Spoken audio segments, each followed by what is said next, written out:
normal film experience I've ever had the displeasure to experience. How can anyone follow the storyline? Is there a storyline? No. A little bit. No. Oh well.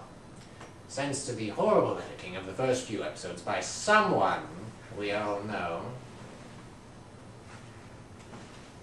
I'll have to explain everything that happened.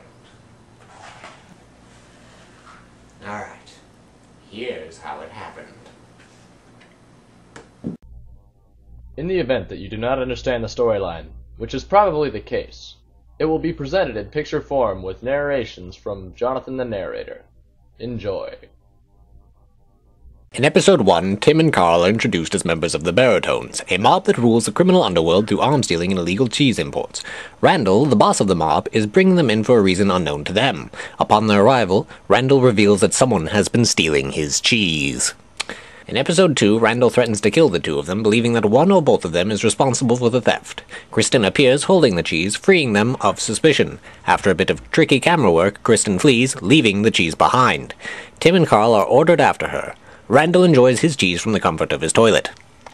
Episode 3 begins with an imposter narrator who is ultimately rejected by all present. Tim and Carl are still looking for the cheese thief who, by insulting the intelligence of the pair, reveals her own position and subnormal intelligence, causing her immediate death at their hands. Returning to Randall with news of success, they are rewarded with the often coveted, but rarely acquired, permission to nap. Carl dreams of yet another imposter narrator who is also rejected by all present. In Episode 4, it is revealed that Tim dreamed he was a sea monster who thirsts for blood and loves water. Tim wakes up and, as he did not comment on the observed strangeness of the dream, implies that he has had many like it. Randall then sends Tim to eliminate the threat of a new mob. Colin, the rival mob's leader, is shown being entertained by watching two of his henchmen, named Ivan and Enrique No. 1, fight to the death. Ivan is victorious. Shortly thereafter, Tim and Carl bust in, and there is a massive fight in which Colin's henchmen, Yuri and Enrique No. 2, are dispatched. Colin and Ivan escape but are pursued by the Baritones. Inexplicably, they have a lightsaber duel in which Ivan and Colin are quickly overpowered. Colin is wounded but left alive while Ivan is captured and taken to Randall. Episode 5 reveals that Tim and Carl snorted cocaine, holding them up in the bringing of Ivan to Randall. After a brief message which tells that cocaine addiction is no laughing matter, Ivan is executed by Tim. Suddenly, Randall is shot by a sniper and Tim takes the position of mob boss. He sends Carl after the sniper and attempts to secure medical attention for Randall but is only able to reach a vacuum salesperson. Randall evidently dies. Season 2 begins with Episode 6, where Tim is upset with Carl after his apparent failure to catch the sniper. In a flashback, it is revealed that the sniper was sent by someone with ill intent directed at the Baritones, as well as the fact that the sniper has the ability to disappear when a truck drives in front of him. At the end of the episode, Colin is revealed to be well, but garishly dressed and in need of further entertainment. Episode 7 shows Colin with his new henchmen, Goon No. 1, Goon No. 2, and Jeff. Colin arms them and orders them to eliminate the Baritones. For reasons yet unknown to even myself, Tim appears to be in league with Colin, shooting any sense that had been made out of the window and into the fiery depths. After Colin suggests that they could do something of a suggestive nature, they both agree that it's a bad idea and that they should just wait instead. Episode 8 features a parody. The gang are in a truck driving around, apparently lost as they stop to ask someone for directions. This someone is evidently Jeff, who unfortunately is rather frightening, as is judged by all of the screaming that takes place. Colin emerges from the bushes and speaks with Tim. He reveals that all of his mob was killed except for Jeff by a mysterious monster. They talk of the sniper. Each believe the other to have sent him. Tim's mob lost Randall, and Colin claims the loss of an Enrique. The pair team up and go to a spooky house. They are chased in by the monster. Once inside, they split up in hopes of catching the monster. Extra Jonathan and Colin leave.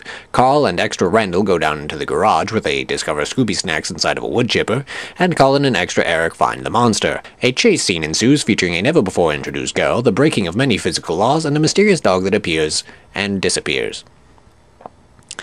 Tim, the girl, and Extra Eric gain the upper hand on the monster and chase him outside. After shooting him many times, Tim unmasks the creature, revealing him to be Jeff, who had been trying to show everyone his new masks. Extra Randall appears with a legless Carl to end the series thus far with a humorous Hanna-Barbera-esque ending. So, Bill, is it?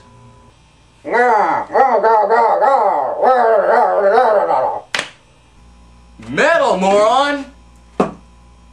Shut up. Anyway, sorry, Jeff. I have something for you to make up for, all the dead Enriques.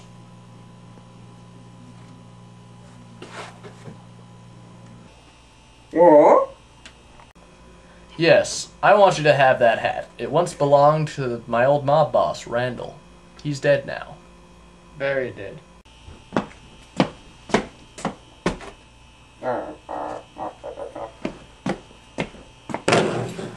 You know, you remind me of someone. No vagina! Holy shit! What? What? What? Who? Didn't you guys read the subtitles right there? What? Randall? Randall? Randall, is that you? Randall?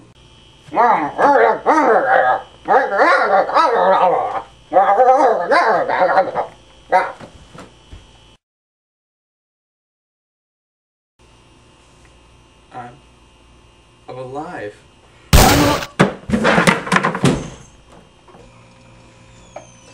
Oh well.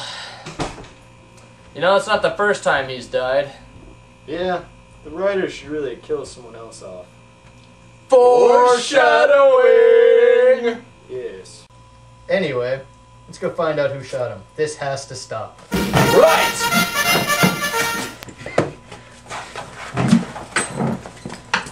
Enrique, have this table burned.